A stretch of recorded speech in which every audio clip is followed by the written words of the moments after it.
আর খবর দিন ভরে এবার দত্তপুকুরের দিকে আমরা নজর রাখবো। হোটেলে হামলা, ভাঙচুর আর হোটেল মালিকের অভিযোগ, আর তাতেই পুলিশ ইতিমধ্যে তদন্ত করছে। কিন্তু যে ছবি রয়েছে, একটা সিসি ক্যামেরা ফুটেজ, সেই ফুটেজ আপনাদের দেখাবো। সেই ফুটেজে দেখি কি রয়েছে। সেই ফুটেজে দেখুন, সিসি ক্যামেরা ফুটেজ, এই ছবি 11ই সেপ্টেম্বরের দেগঙ্গার উত্তর 24 পরগনার কিভাবে হামলা চালানো হচ্ছে, দরজায় কিভাবে লাথি মারা হচ্ছে, ভেঙে দেওয়া হচ্ছে, দেখুন সেই ছবি দেখাচ্ছে।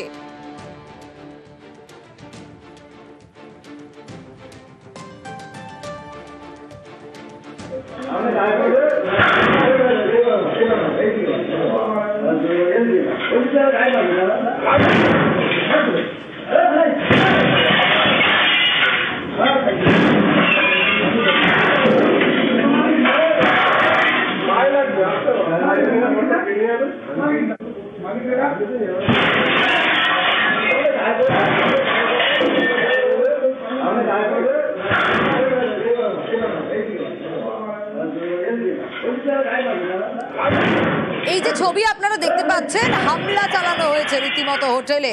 জিয়াউল রয়েছে আমার সঙ্গে। জিয়াউল, কারা এই কাজ করছে, কাদের বিরুদ্ধে অভিযোগ হোটেল মালিকের, ঠিক কি ঘটেছে, কেন এই পরিস্থিতি তৈরি হলো?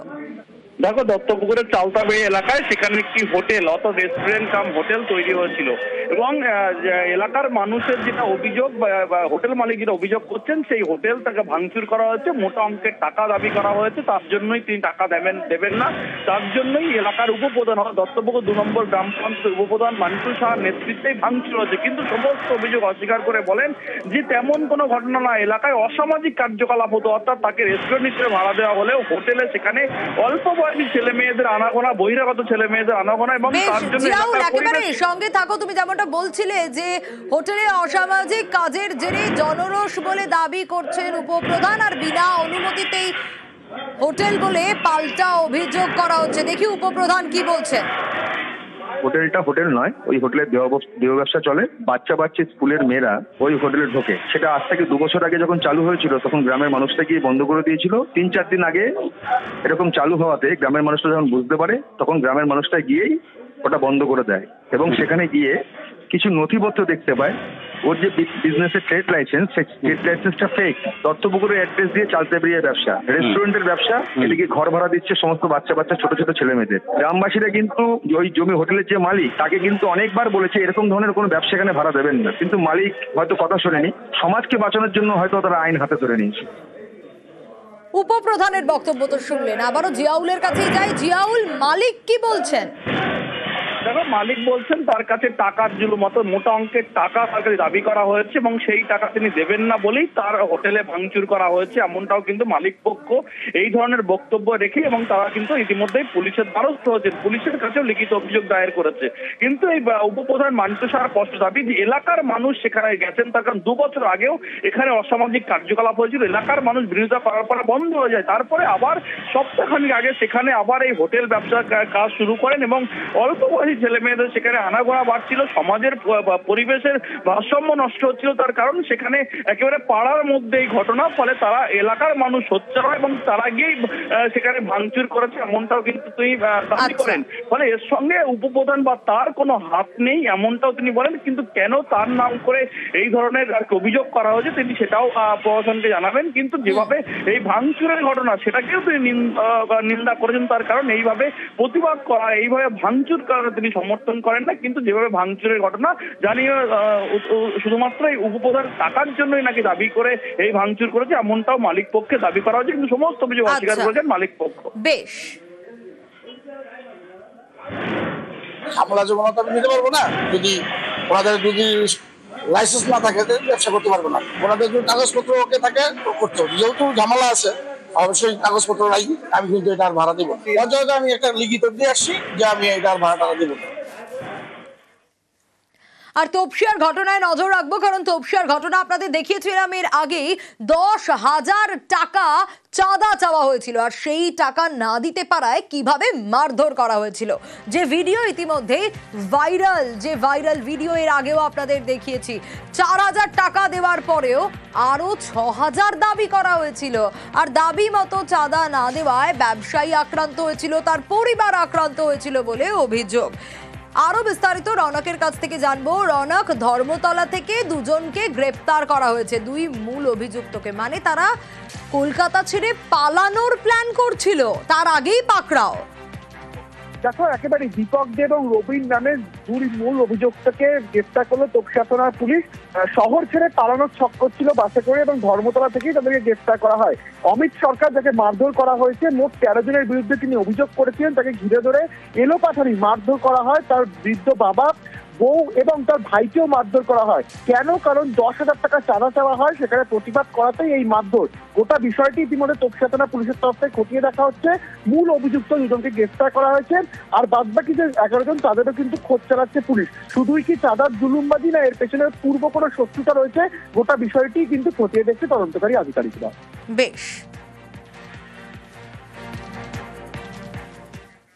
আর খবর দিন ভরে এবার দত্তপুকুরের দিকে আমরা নজর রাখবো। হোটেলে হামলা, ভাঙচুর আর হোটেল মালিকের অভিযোগ, আর তাতেই পুলিশ ইতিমধ্যে তদন্ত করছে। কিন্তু যে ছবি রয়েছে, একটা সিসি ক্যামেরা ফুটেজ, সেই ফুটেজ আপনাদের দেখাবো। সেই ফুটেজে দেখি কি রয়েছে। সেই ফুটেজে দেখুন, সিসি ক্যামেরা ফুটেজে ছবি 11ই সেপ্টেম্বরের দেগঙ্গার উত্তর 24 পরগনার কিভাবে হামলা চালানো হচ্ছে, দরজায় কিভাবে লাথি মারা হচ্ছে, ভেঙে দেওয়া হচ্ছে। দেখুন, সেই ছবি দেখাচ্ছে।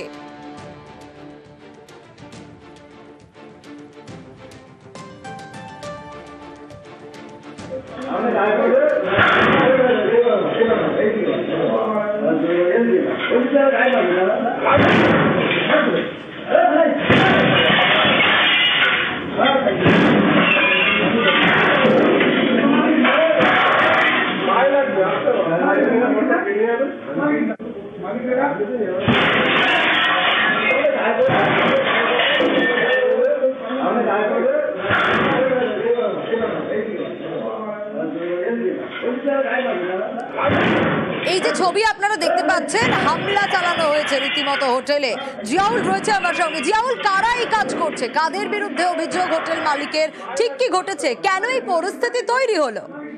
দেখো, দত্তপুকুরের চালতাবাড়ি এলাকায় সেখানে একটি হোটেল, অর্থাৎ রেস্টুরেন্ট কাম হোটেল তৈরি হয়েছিল এবং এলাকার মানুষের যেটা অভিযোগ বা হোটেল মালিক যেটা অভিযোগ করছেন, সেই হোটেল তাকে ভাঙচুর করা হয়েছে, মোটা অঙ্কের টাকা দাবি করা হয়েছে, তার জন্যই তিনি টাকা দেবেন না।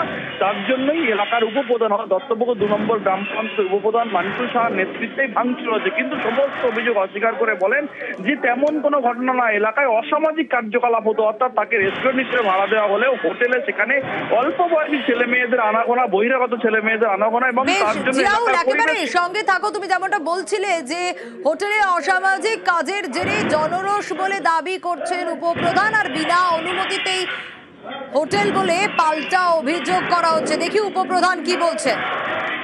হোটেলটা হোটেল নয়, ওই হোটেলের দেহ ব্যবসা চলে। বাচ্চা স্কুলের মেয়েরা ওই হোটেলে ঢোকে। সেটা আজ থেকে 2 বছর আগে যখন চালু হয়েছিল, তখন গ্রামের মানুষটা গিয়ে বন্ধ করে দিয়েছিল। 3-4 দিন আগে এরকম চালু হওয়াতে গ্রামের মানুষটা যখন বুঝতে পারে, তখন গ্রামের মানুষটা গিয়েই ওটা বন্ধ করে দেয় এবং সেখানে গিয়ে কিছু নথিপত্র দেখতে পায়। ওর যে বিজনেসের ট্রেড লাইসেন্স, সেই ট্রেড লাইসেন্সটা ফেক। দত্তপুকুরের অ্যাড্রেস দিয়ে চালতাবাড়ির ব্যবসা, রেস্টুরেন্টের ব্যবসা, এদিকে ঘর ভাড়া দিচ্ছে সমস্ত বাচ্চা ছোট ছোট ছেলে মেয়েদের। গ্রামবাসীরা কিন্তু ওই জমি হোটেলের যে মালিক, তাকে কিন্তু অনেকবার বলেছে এরকম ধরনের কোনো ব্যবসা এখানে ভাড়া দেবেন না, কিন্তু মালিক হয়তো কথা শোনেনি। সমাজকে বাঁচানোর জন্য হয়তো তারা আইন হাতে ধরে নিয়েছে। উপপ্রধানের বক্তব্য তো শুনলেন, আবারও জিয়াউলের কাছেই যাই। জিয়াউল, মালিক কি বলছেন? দেখো, মালিক বলছেন তার কাছে টাকার জুলুম, অর্থাৎ মোটা অঙ্কের টাকা তার কাছে দাবি করা হয়েছে এবং সেই টাকা তিনি দেবেন না বলেই তার হোটেলে ভাঙচুর করা হয়েছে, এমনটাও কিন্তু মালিক পক্ষ এই ধরনের বক্তব্য রেখে, এবং তারা কিন্তু ইতিমধ্যেই পুলিশের দ্বারস্থ হয়েছেন, পুলিশের কাছেও লিখিত অভিযোগ দায়ের করেছে।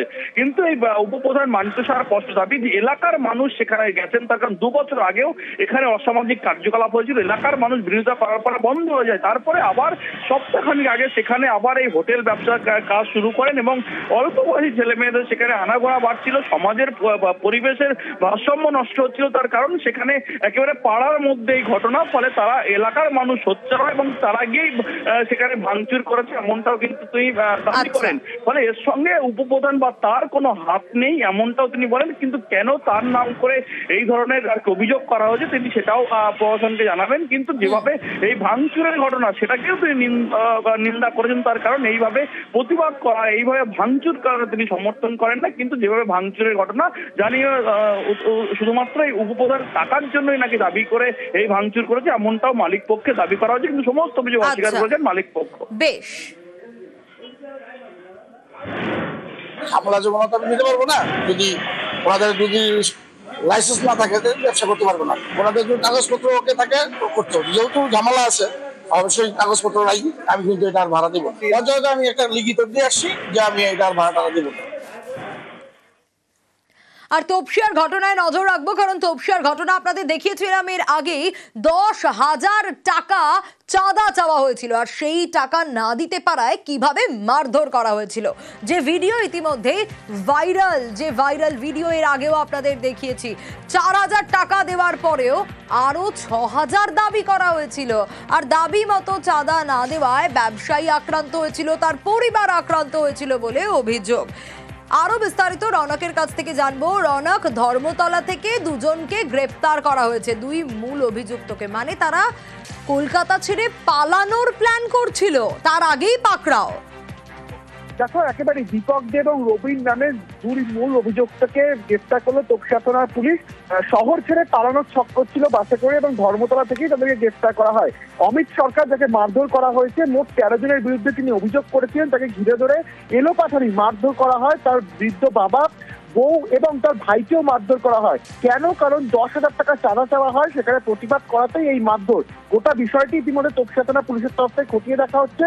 মূল অভিযুক্ত দুজনকে গ্রেফতার করা হয়েছে, আর বাদবাকি যে 11 জন তাদেরও কিন্তু খোঁজ চালাচ্ছে পুলিশ। শুধুই কি চাঁদার জুলুমবাজি, না এর পেছনে পূর্ব কোনো শত্রুতা রয়েছে, গোটা বিষয়টি কিন্তু খতিয়ে দেখছে তদন্তকারী আধিকারিকরা।